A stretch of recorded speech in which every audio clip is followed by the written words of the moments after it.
मित्रांनो, मंत्र, तंत्र आणि यंत्र या तिन्ही गोष्टींवरती आपण सविस्तर चर्चा करू. पण तुर्तास आज आहे संक्रांत, म्हणजे काल संक्रांत झाली, आज आहे किंक्रांत.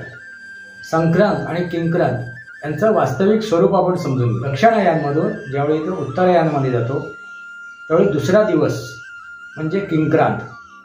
सनातनी वास्तव या माझ्या शृंखलेला सबस्क्राईब करा, बेल आयकॉन दाबा, माझे विचार पडेल लाईक करा, आपले विचार कमेंट बॉक्समध्ये मांडा.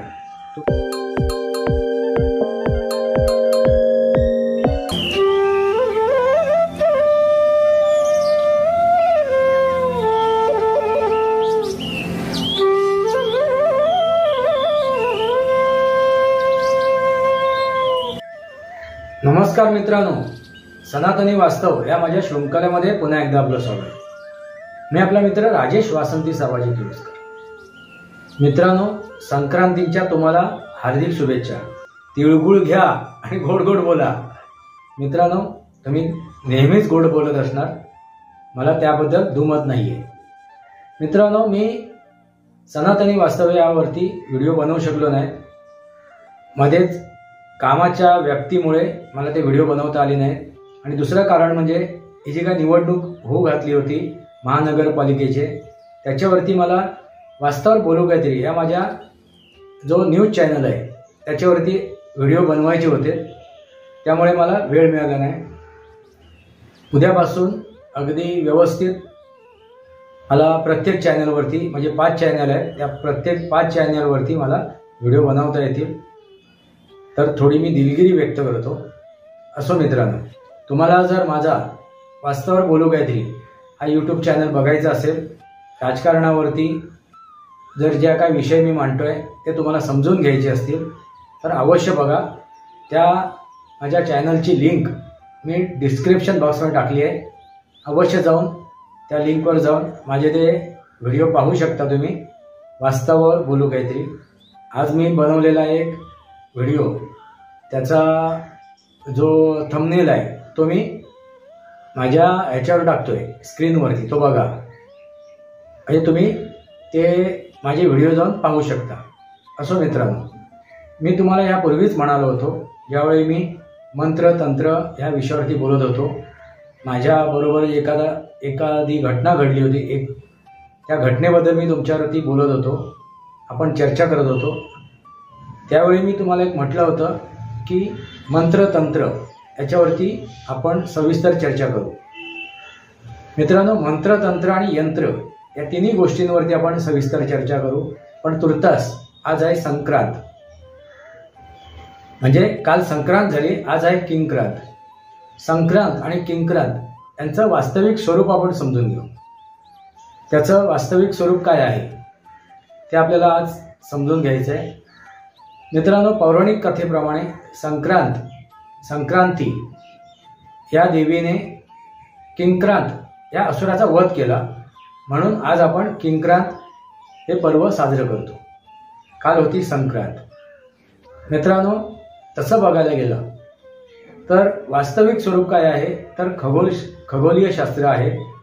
दुसरं आहे भौगोलिक कारण आहे. ते काय आहे तर संक्रांत म्हणजे संक्रमण. आता जे संक्रमण आहे ते संक्रमण आहे पृथ्वीचं. मित्रांनो, असं म्हटलं जाते की सूर्य दक्षिणायनामधून उत्तरायणमध्ये गेलेला आहे. दक्षिणायनमधून उत्तरायण.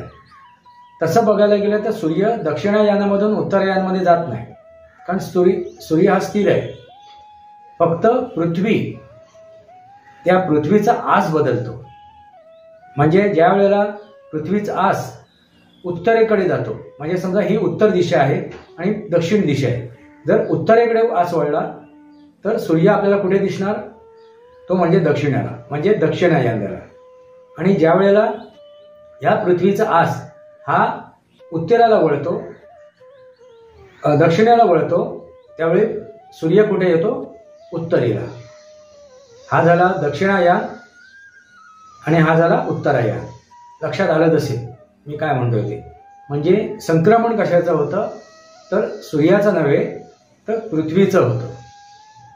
पृथ्वीचा आस बदलतो, त्यामुळे आपल्याला सूर्य उत्तरायणमधून दक्षिणायनमध्ये जाताना दिसतो आणि दक्षिणायनमधून उत्तरायणमध्ये जाताना दिसतो। आता जे सूर्य आहे तो दक्षिणायनमधून तुम्हाला उत्तरेला आलेला दिसेल, म्हणजे तुम्हाला पूर्वेला सूर्य ज्यावेळी उगवताना दिसतो तो उत्तरेच्या दिशेने थोडासा पूर्व आणि उत्तर म्हणजे ईशान्य दिशेकडून तो उगवत असतो, उगवताना तुम्हाला दिसतो। ह्या संक्रमणाच्या क्रियेला आपण संक्रांत म्हणतो, लक्षात घ्या। हा जो दक्षिणायनपासून उत्तरायणमध्ये जाणं आणि उत्तरायणपासून दक्षिणायनमध्ये जाणं हा जो काळ आहे या काळाला आपण संक्रांत असं म्हणतो। आता हे संक्रमणाचा काळ असं का म्हटलंय, संक्रांत का म्हणतोय, तर दक्षिणेकडून ज्यावेळी सूर्य उत्तरेला येतो हे संक्रमणाचा काळ काय आहे, कारण ज्या वेळेला दक्षिणायनमध्ये असतो त्यावेळी एक नकारात्मक ऊर्जा निर्माण झाली असते या भूमंडळामध्ये, या ब्रह्मांडामध्ये। कारण का, पावसाळा असतो आणि पावसाळा असल्यामुळे वातावरणामध्ये बॅक्टेरियाचं प्रमाण वाढलेलं असते, विषाणूंचं प्रमाण वाढलं असते, जीवजंतूचं प्रमाण वाढलेलं असते, म्हणून त्यावेळेला अनेक प्रकारचे आजार होत असतात। आपली मनुष्य प्राण्याची किंवा अनेक जे प्राणी आहेत त्या प्राण्यांची प्रकृती ढासळलेली असते, कारण का, बॅक्टेरियाचं प्रमाण, त्या विषाणूंचं प्रमाण वाढलेलं असते, सूर्यप्रकाश पृथ्वीपर्यंत पोचत नसल्यामुळे। त्यामुळे ह्या दक्षिणायनमध्ये असताना आपण उपवास करतो, अनेक सण साजरे करतो, त्याच्या मागचं कारणच हे आहे, आपली प्रकृती चांगली ठेवण्यासाठी, आपलं आरोग्य चांगलं ठेवण्यासाठी। अगदी आपण भजन, पूजन, कीर्तन, मनन, चिंतन ह्या काळात आपण करत असतो, जप, तप, मंत्रतंत्र या काळात आपण करत असतो, कारण आपल्या मनावरती आणि तनावरती आपल्याला नियंत्रण ठेवायचे असते। म्हणून ह्या दक्षिणायनमध्ये सूर्य असताना आपण हे सर्व सोडोपचार करत असतो, म्हणून आपण त्या काळाला आपण काय म्हणतो, नकारात्मक काळ म्हणतो, कारण सूर्याचा प्रकाश पृथ्वीपर्यंत पोचत नाही आणि जी काय या पृथ्वीवरती त्या पृथ्वीच्या वातावरणामध्ये जे काय बॅक्टेरियाचं प्रमाण, विषाणूचं प्रमाण वाढलेलं असतो, जीवजंतूचं प्रमाण वाढलेलं असतो, त्याचे परिणाम आपल्या जीवनावरती नकारात्मक होत असतात। असो मित्रांनो, यावरती मी बोललेलोच आहे, म्हणून आपण तो चातुर्मास पाळतो। हे चातुर्मास आपण का पाळतो त्याच्यावरती आपण चर्चा केलेलीच आहे। पण दक्षिणायनमधून ज्यावेळी तो उत्तरायणमध्ये जातो त्यावेळी दुसरा दिवस म्हणजे किंक्रांत हे पर्व आपण साजरं करतो, या पर्वाला आपण मानतो, कारण दक्षिणायनमधून ज्यावेळी तो उत्तरायणमध्ये जात असतो तर दुसरा दिवस हा थोडासा आपल्याला त्याचा प्रभाव अधिक होत असतो, कारण बदल होत असतो आणि कुठल्याही गोष्टीचा बदल होताना आपल्या जीवनावरती त्याचा प्रभाव अधिक प्रमाणात पडतो आणि तो त्या दिवशी आपल्या जीवनावरती तो प्रभाव पडत असल्यामुळे मन आणि तन याच्यावरचं नियंत्रण आपल्याला तुटलेलं असते, कारण संक्रमण होत असते, अचानक तो बदल होत असतो। म्हणून ह्या दिवशी किंक्रांतच्या दिवशी आपण नवीन कुठलं कार्य हातात घेत नाही, कारण आपलं मन आणि तन अस्थिर असते आणि ते अस्थिर असलेल्या मन आणि तनाच्या दिवशी आपण कळत नकळत आपण चूक करू शकतो, म्हणून एखादं नवीन काम आपण हातात घेत नाही। मित्रांनो, लक्षात आलं का? म्हणून किंक्रांत हा आपण पर्व साजरा करतो। पौराणिक कथेप्रमाणे किंक्रांत या असुराचा वध केलेला आहे, म्हणजे नकारात्मकतेचा वध करून, नाश करून, नकारात्मकता आपल्या जीवनातून बाजूला करून आपण सकारात्मककडे वळतो। लक्षात आलं का? ही सरळ साधी गोष्ट आहे, तुमच्या लक्षात आलंच असेल। संक्रांत आणि किंक्रांत, संक्रमणाचा काळ, ते संक्रमण कसलं असते तर पृथ्वीच्या आसाचं, पृथ्वी कुठल्या दिशेला कलते त्यानुसार सूर्याचा दक्षिणायनमधून उत्तरायणमधून मध्ये जातो, उत्तरायणमधून दक्षिणायनमध्ये जातो। असो मित्रांनो, दुसरं कारण आहे ते म्हणजे आपल्या आहार विहारामध्ये आपण बदल आणू.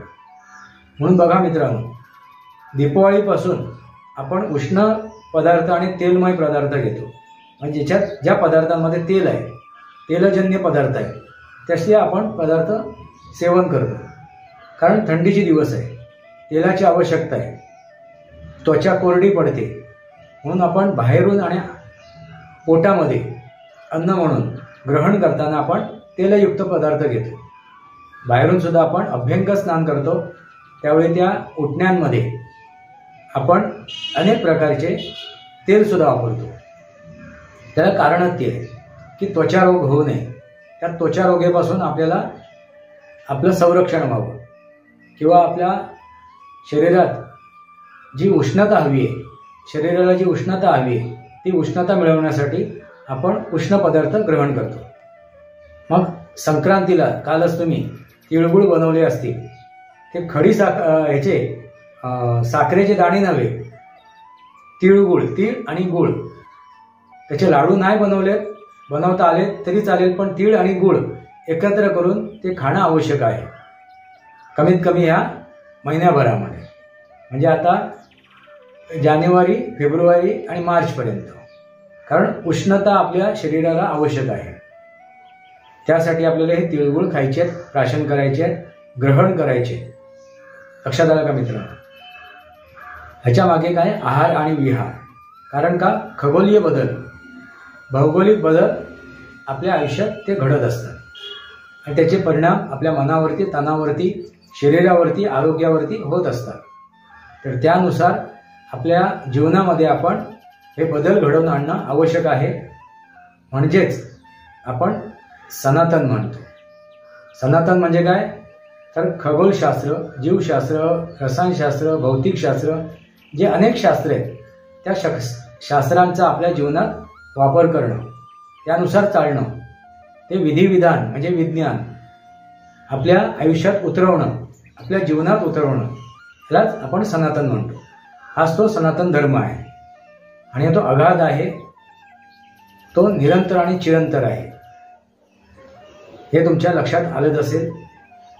आपण जे सण साजरे करतो त्याच्या मागची कारणं काय आहेत? खगोलीय आहे, भौगोलिक, ही त्याच्या मागची कारणं आहेत. आणि त्याच्या मागे शास्त्रीय कारण काय आहे, वैज्ञानिक कारण काय आहे, हे तुमच्या लक्षात आलंच असेल. आपण थोडं पौराणिक कथेमधून थोडं बाहेर येऊन वास्तवाकडे बघू आणि त्या वास्तविक स्वरूपाला आपण आपल्या पुढच्या पिढीला काय करू? प्रदान करू. म्हणजे पुढच्या पिढीला सुद्धा कळेल हे आपण सण का साजरे करतो, का करावे, त्याच्या मागे काय कारणं आहेत, ते चातुर्मास का आपण साजरे करतो, भजन, पूजन, कीर्तन आपण का करतो, जप का करतो, तप का करतो, मंत्र का म्हणतो, हे त्यांना कळेल. म्हणजे त्यांना ते थोतांड वाटणार नाही, त्यांना ते अर्धसत्य वाटणार नाही, त्यांना ते खोटं वाटणार नाही. हे वास्तव आहे. हे वास्तव त्यांच्यासमोर येणं आवश्यक आहे. सनातनी वास्तव, सनातनी वास्तविक स्वरूप हे त्यांच्यासमोर येणं आवश्यक आहे. म्हणून मी तुमच्यासमोर हे सर्व प्रवचन देतोय, तुमच्यासमोर हे सगळे मुद्दे मांडतोय. हेच ते सनातनचं वास्तव आहे, ना आधी ना अंत. लक्षात आलं का? ते सनातन समजून घेणं आवश्यक आहे. तुमच्या लक्षात आलंच असेल की संक्रांत आणि किंक्रांत हे पर्व आपण का साजरे करतो, ह्याच्या मागे शास्त्रीय वैज्ञानिक कारणं काय आहे. हेच ते सनातनी वास्तव आहे. सनातनी वास्तव या माझ्या शृंखलेला सबस्क्राईब करा. पण त्या अगोदर एक गोष्ट महत्त्वाची आहे मित्रांनो, मी पुढच्या भागामध्ये मंत्र, तंत्र आणि यंत्र याच्यावरती चर्चा करेन. त्याचं वास्तविक स्वरूप तुमच्या समोर ठेवेल. घाबरण्यासारखी कुठलीही गोष्ट नाही आहे. तुमच्याच हातात त्या गोष्टी आहेत. तुझा आहे तुझ्या जीवनाचा शिल्पकार, झाला मानव या संसारी अपुलापण वरी, आणि तुझा आहे तुझं पाशी परी जागा चुकलाशी. याचे अर्थ तुम्हाला त्यावेळी समजून येतील. ह्या तंत्र, मंत्र आणि यंत्र वरती मी वास्तविक स्वरूप तुम्हाला सांगेन. याचा आपल्या जीवनात कसा वापर करायचा, त्यानुसार तुम्ही ते वापर करू शकता. हेच आहे सनातनी वास्तव. सनातनी वास्तव या माझ्या शृंखलेला सबस्क्राईब करा, बेल आयकॉन दाबा. माझे विचार पडेल लाईक करा, आपले विचार कमेंट बॉक्समध्ये मांडा. तुर्तास इतकंच. भारत माता की जय. वंदे मातरम. जय भारत, जय महाराष्ट्र, जय सनातन.